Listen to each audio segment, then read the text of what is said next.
We'll be back from the break, and it's time for us to get going with KARIBU East Africa. KARIBU East Africa, briefly to take you through what is making headlines into the world of business across the East African region, where we lay base as the region's biggest business broadcaster. But what, speaking of which, aligning with Vietnam last week, President Museveni was in Vietnam, Hanoi, with an investment discussion that was actually taking place during that. That was a 4-day official visit of the Ugandan head of state to Vietnam, discussing, among other things, business matters, investment, and of course, looking at the levels of exports and imports and how to harness the challenges and see the way forward for investors from Uganda. That's a big one, and there's something Uganda should lay focus on. Well, but speaking of which, if we are to look at what is making headlines from the world of East African business, not only forgetting that there is a chance for you to invest heavily with the comfort of your phone or your smartphone. How possible can you do that? If you are an MTN subscriber, Zabu is a platform by Altex East Africa that says that they are making it very easy for you. Your money, your future, according to Zabu. And Altex East Africa says, do something new. How do you do something new? Dial *165# hash and the *292# hash rather on the MTN subscription if you are an MTN user, and you can start investing in bonds and securities. *292# hash. First and foremost is you have to register and get an account, and remember, registration is with the use of your national identification number, your name. Then after that, you will be ready to invest in as much as you can. That is definitely according to Zabu. So investment has been made easier and affordable by the MTN Zabu. So with a minimum of 15,000 Ugandan shillings, you are ready to invest. Zabu is powered by Altex East Africa. Also a reminder, the markets do open at 8:15 a.m. and close at 3:15 p.m. East African Standard Time. These markets are always open Monday to Friday, and they aren't open during weekends, and neither are they during public holidays. But on the other time, you are ready to invest and make more money. See your money grow. Don't just save your money, but save your money for investment. These markets are closed on weekends and public holidays. Zabu, do something new. Altex East Africa says the same. Money, my future. And speaking of KARIBU East Africa, let's head to our neighbors in Kenya, as the Central Bank of Kenya has assured of adequate forex reserves despite falling below the minimum target. Now, the CBK has said that its forex reserves remain adequate to smoothen out any volatilities despite reaching the aggregate amount of not less than the value of the 4-month report.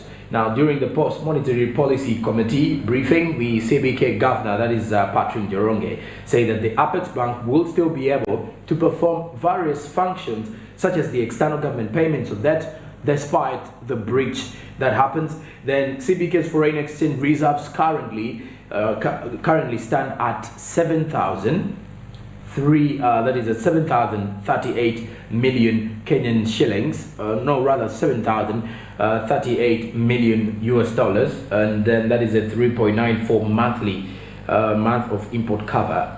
CBK's foreign exchange reserves are standing at that current amount. Now, this is in breach of the Central Bank of Kenya Act, Section 26, which requires that the Central Bank of Kenya at all times use its best endeavors to maintain a reserve of external assets at an aggregate amount of not less than the value of 4-month imports as recorded and average for the last 3 preceding years. Now, the reserves were also in breach of the East African Community Monetary Union Protocol, where the members are said to attain and maintain a reserve cover of 4.5 months of imports calculated in line with the CBK Act.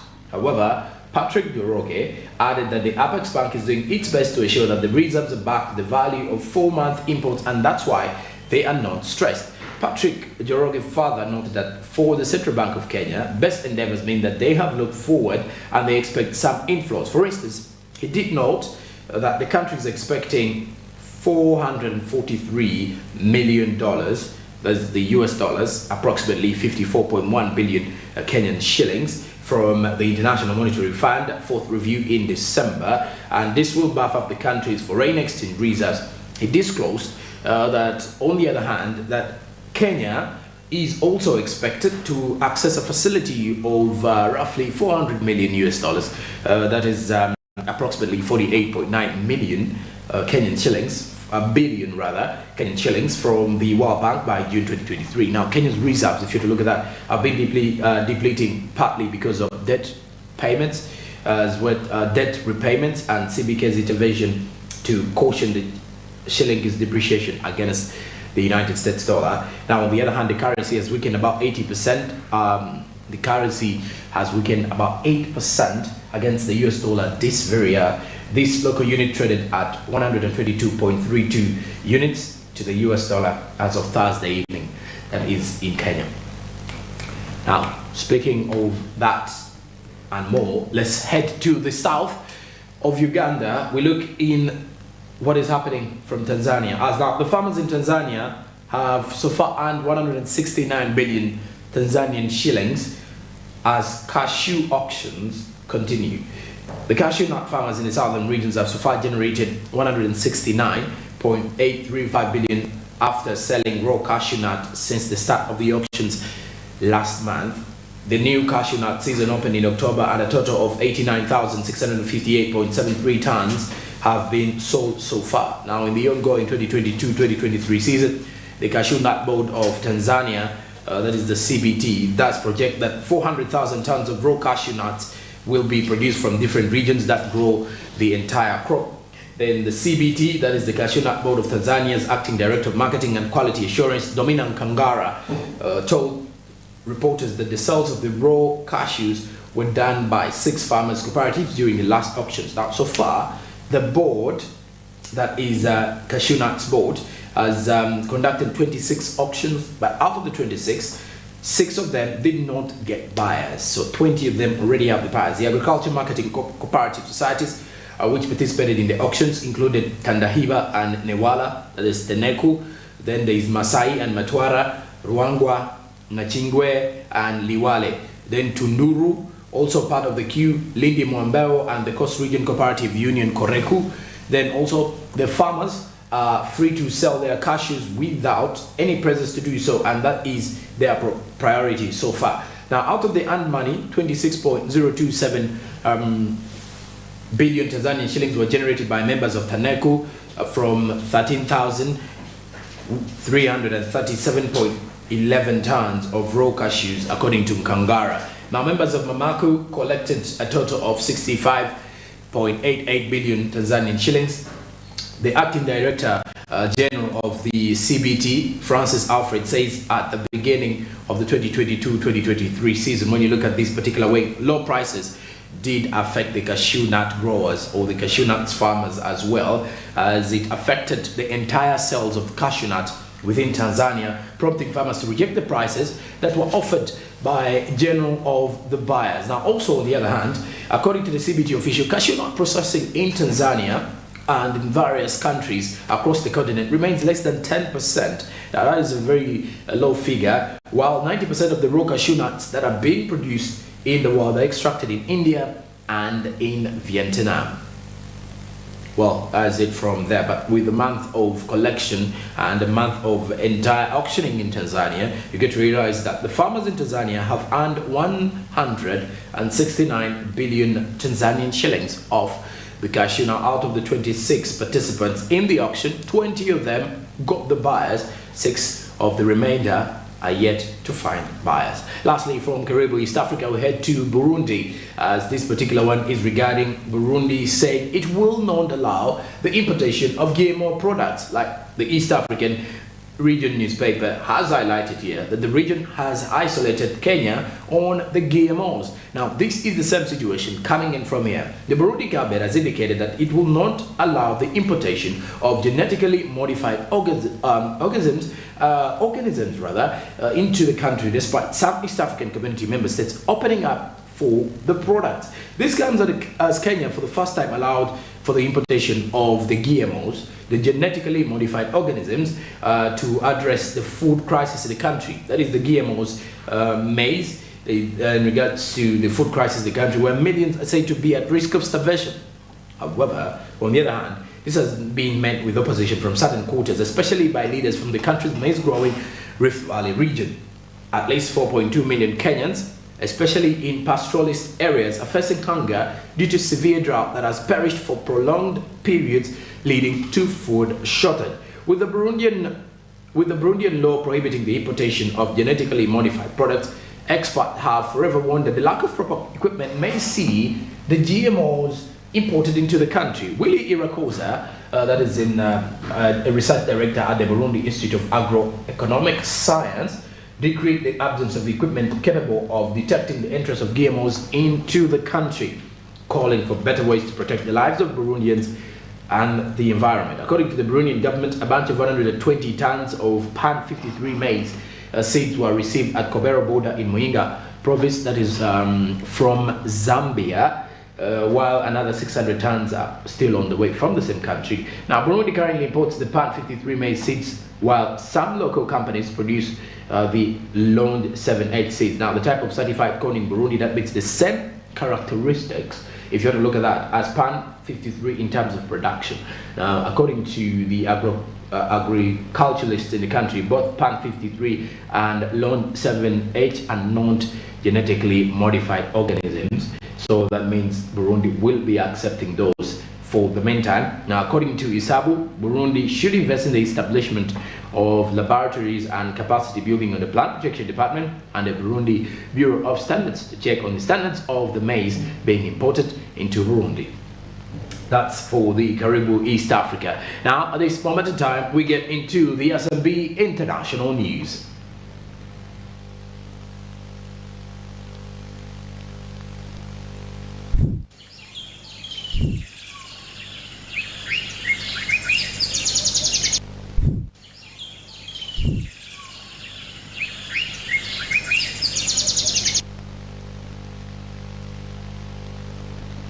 Of the international news this morning, if we are to look at what is making headlines from there, lots of information coming up from the world as well. The key performances of situations regarding business takes us to a situation where you get to realize that as the year is coming to an end, lots of business information is out there, from relations to countries moving into bilateral trade to at least see how they can boost trade within their countries and within their neighbors. The same situation, if you look at the international news, there is something regarding the Pakistan business delegation visit to Ethiopia.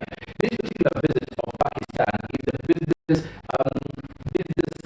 oriented visit, and the ambassador of Ethiopia, Jamal Beka Abdullah, did urge the Islamabad business fraternity to join in the business delegation, which was set to fly to Ethiopia by next year, starts to explore Ethiopian markets. Now, they apparently expect to explore the markets when these countries come together to at least get in touch with business visits like this particular one. You get to realize that the two countries always want to look at the way they're going to be developing their member state. Of course, they're going to be developing their regional neighbors, and also taking part into the execution of different business details, and also encouraging growth of markets. Now, addressing the media, the business delegation would fly to Ethiopia in the maiden flight of the Ethiopian Airlines, which was all set to start its operation in Karachi by the start of next year. Now, also, on the other hand, flanked by Ashan Zafarov Qatari, who is apparently the president of the Islamabad Chamber of Commerce and Industry, the ambassador said that it was high time for the people of Pakistan including the investors and the various number of businessmen in the country, to enter Ethiopian markets, which offered lucrative investment opportunities and business opportunities in the diverse economic situations such as agriculture, look at agro-processing, manufacturing, mining, textile, health sector, and the tourism sector in there. Now, he did reveal that Ethiopia was exporting clean energy to Kenya, Sudan, and Djibouti, while efforts were afoot to sell it to other countries and ensure regional integration through energy grid. Now, besides that, if you look at that, Ethiopia and Pakistan both have similarities in many ways, as both are heirs of Asian civilization. Look at the influential diaspora and share social, cultural, and political values in one way or the other. It has a federal system, if you were to look at that, like that of Pakistan, Ethiopia. This particular federal system holds elections at regular intervals, and those are some of the key advantages that the Ethiopian ambassador was looking at steadily. Now, Ethiopia was on an upward trajectory, registering a double-digit economy, which had transformed the livelihood and well-being of its citizens. And on the same run, it had developed a homegrown economy as a result of the reforms initiated in 2018. Then the envoy said that the steps taken to address the bottlenecks for the FDI, trade and business services at the micro, macro and structural level had started paying dividends, especially in 5 major economic sectors, including agriculture, manufacturing, mining, tourism, and the ICT sector between Ethiopia and Pakistan. Well, still from the other world of business across the global scene, we head to Jaguar Land Rover cars that have led to an output at the United Kingdom factories due to chip shortage. Now, the action is expected to affect the output of models such as the Jaguar F-Pace, Land Rover Discovery Sport. Meanwhile, in the meantime, the JLR, that is the Jaguar Land Rover, will focus on more profitable models such as the Range Rover if they are to make more sales. Output of these cars has been ramped up in recent months, as the modern cars are heavily reliant on computer chips to control a variety of onboard systems, ranging from anti-lock braking and emissions controls to satellite navigations and in-car entertainment. But supplies from the East Asia have been heavily disrupted in the wake of the COVID pandemic, while car makers have faced intense competition for available supplies from the ongoing global semiconductor supply chain disruption.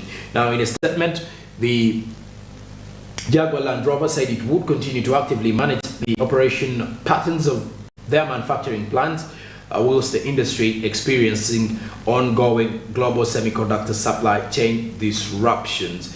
When you look at the intense competition for available supplies from other industries also being driven into the current crisis within East Asia. Now, there is also something, according to Jaguar Land Rover, did issue a statement that they expect their performance to continue improving in the second half of the year as new agreements with semiconductor partners take effect, enabling them to build and deliver more vehicles to their clients in the next half of the financial year. Now, the United Kingdom car production still remains well below levels seen before the pandemic, despite an increase in mid-October.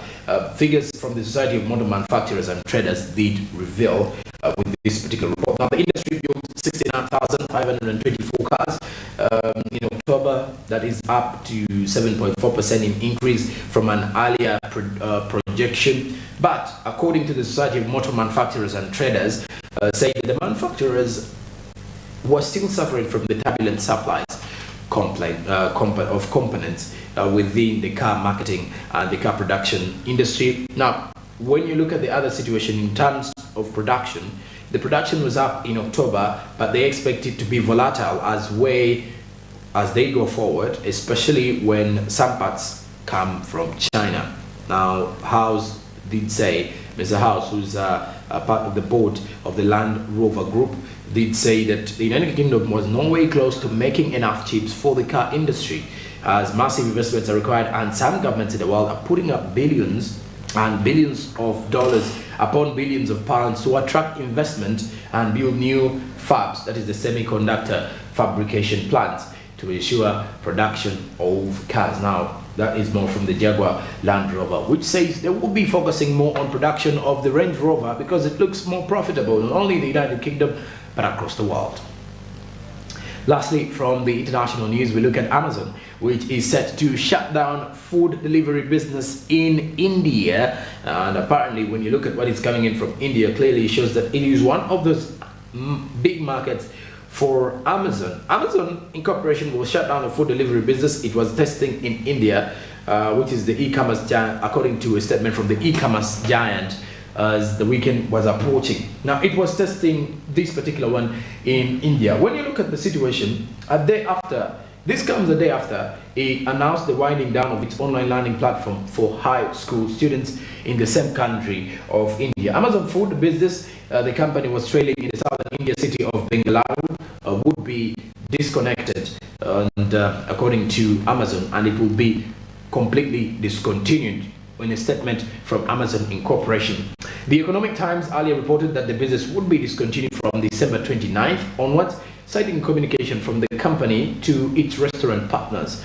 Now, also on the other hand, the announcement is part of Amazon's broader restructuring in India.